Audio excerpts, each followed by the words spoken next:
हे guys, welcome back to the another video of government job channel. तर guys, आजच्या व्हिडिओमध्ये जिल्हा परिषद पदभरतीच्या उर्वरित संवर्गाच्या परीक्षा ह्या कधीपर्यंत कंडक्ट केल्या जाऊ शकतात याविषयीची अत्यंत महत्त्वाची माहिती आपण या व्हिडिओद्वारे जाणून घेणार आहोत। तर हा व्हिडिओ कंप्लीट पाहत रहा। तर गाइज, तुम्ही पाहू शकता आचारसंहिताच लागू होत आहे, पण वेळापत्रक अद्यापही प्रसिद्ध झालेले नाही। शासनाकडे अपेक्षा ठेवून लाखो सुशिक्षित बेरोजगार रोजगार मिळावा या हेतूने अनेक विभागात परीक्षा फॉर्म भरत आहेत, पण खरे पाहता ना कुठल्या परीक्षेचे निकाल वेळेवर लावत आहेत ना वेळापत्रक प्रसिद्ध करत आहेत। त्याचबरोबरच जिल्हा परिषदेचे वेळापत्रक पण लवकरात लवकर जाहीर करण्याची विनंती पण यात करण्यात आली आहे।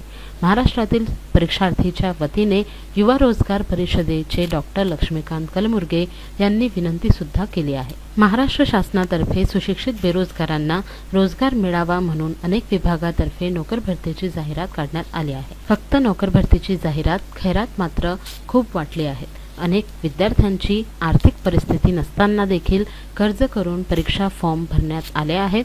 आता लोकसभेचे निवडणुका जवळ आले असून आज आचारसंहिता सुद्धा लागणार आहेत। तत्पूर्वी ज्या विभागांचे परीक्षा झाल्या आहेत त्या विभागांचे निकाल लवकरात लवकर लावण्यात यावे आणि ज्या विभागाच्या परीक्षा व्हायच्या आहेत त्यांचे वेळापत्रक लवकरात लवकर जाहीर करावे अशी विनंती युवा रोजगार परिषद अध्यक्ष डॉक्टर लक्ष्मीकांत कलमुर्गे यांनी केली आहे। आदिवासी विकास विभाग, जिल्हा परिषद नागपूर, वैद्यकीय विभाग, महावितरण, भाऊसाहेब हिरे शासकीय वैद्यकीय महाविद्यालय आणि सर्वोपचार रुग्णालय धुळे गट ड पदाची जाहिरात आणि इतर विभागाच्या जाहिराती आल्या असून या विभागांच्या परीक्षाही राहिलेल्या आहेत।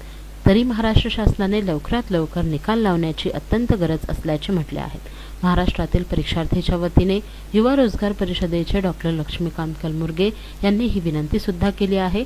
त्याचबरोबरच जिल्हा परिषदेचे वेळापत्रक पण लवकरात लवकर जाहीर करण्याची विनंती पण यात करण्यात आली आहे। गेल्या 2 महिन्यापासून सुशिक्षित बेरोजगार ट्विटर, व्हॉट्सअप तसेच इतर प्रसिद्धी माध्यमांतून सततचा पाठपुरावा करीत असून सुद्धा याकडे जाणून बुजून दुर्लक्ष केले जात आहे। मंत्री गिरीश महाजन यांनी ग्राम सचिव पोपटराव देशमुख यांना अनेक सुशिक्षित बेरोजगार सतत कॉल करत असून त्यांना रोजच तारीख पे तारीख देत असून अद्यापपर्यंत वेळापत्रक जाहीर केले नसल्याचे युवा रोजगार परिषद अध्यक्ष डॉक्टर लक्ष्मीकांत कलमुर्गे यांनी म्हटले आहे। तर गाइज, आपण सर्वांना माहितीच आहे की लोकसभेची जी काही निवडणूक होणार आहे त्यासाठी आचारसंहिता आजपासून लागण्याची शक्यता आहे आणि तत्पूर्वी जिल्हा परिषदेच्या उर्वरित संवर्गाच्या म्हणजेच की ग्रामसेवक, आरोग्यसेवक, आरोग्यसेविका अशा इतर पदांच्या एक्झाम्स बाबतची वेळापत्रक तरी कमीत कमी प्रसिद्ध करण्यात यावे, जेणेकरून उमेदवारांना एक आशा राहणार आहे की नेमक्या कधीपर्यंत त्यांच्या परीक्षा कंडक्ट केल्या जाऊ शकतात। त्याचबरोबरच आदिवासी विकास विभाग आणि नागपूर वैद्यकीय विभाग, महावितरण, भाऊसाहेब हिरे शासकीय वैद्यकीय महाविद्यालय, सर्वोपचार रुग्णालय धुळे गट ड पदाची जाहिरात सुद्धा आलेली आहे, परंतु यांच्या सुद्धा परीक्षा ह्या कधीपर्यंत कंडक्ट होणार याकडे सर्व उमेदवारांचे लक्ष लागून आहे। तत्पूर्वी आचारसंहितेदरम्यान सुद्धा परीक्षा ह्या कंडक्ट केल्या जाऊ शकतात, वेळापत्रक सुद्धा प्रसिद्ध केल्या जाऊ शकते, परंतु हे सर्व जे काही योग्य पर्याय आहे हे निवडून लवकरात लवकर वेळापत्रक प्रसिद्ध करावे आणि लवकरात लवकर परीक्षा ह्या कंडक्ट करण्यात याव्या अशी मागणी सर्व उमेदवार करत आहेत। आता मार्च महिन्याच्या एंडिंग पासून ते एप्रिल महिन्यापर्यंत बऱ्याच जे काही डेट्स आहेत त्या दिवशी कुठलेही पेपर्स कंडक्ट करण्यात येणार नाही आहे।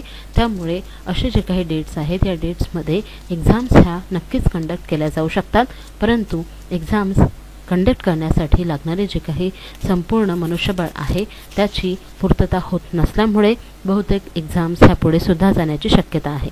परंतु लवकरात लवकर वेळापत्रक जरी प्रसिद्ध झाले तरी उमेदवारांना नक्कीच एक आशा राहणार आहे की परीक्षा ह्या नक्कीच कंडक्ट होणार।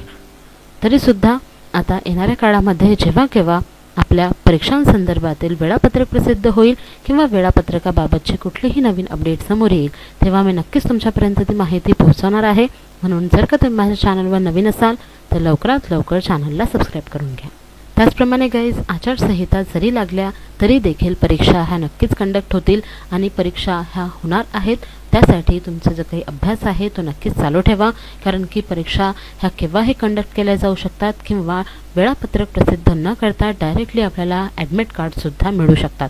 त्यामुळे आपला अभ्यास चांगल्या रीतीने करा. आचारसंहिता लागल्या तरी देखील आपल्या परीक्षा ह्या कंडक्ट होणार आहेतच. त्यामुळे परीक्षांसाठीची तयारी जोमाने सुरू ठेवा. परीक्षाबाबतची कुठलीही नवीन अपडेट आली तर ती मी नक्कीच तुमच्यापर्यंत सर्वात अगोदर पोहोचवणार आहे. तर गाईज, ही एक महत्त्वाची माहिती समोर आलेली होती.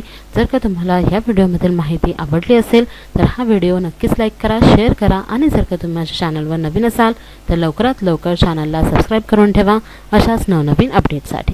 Thank you all.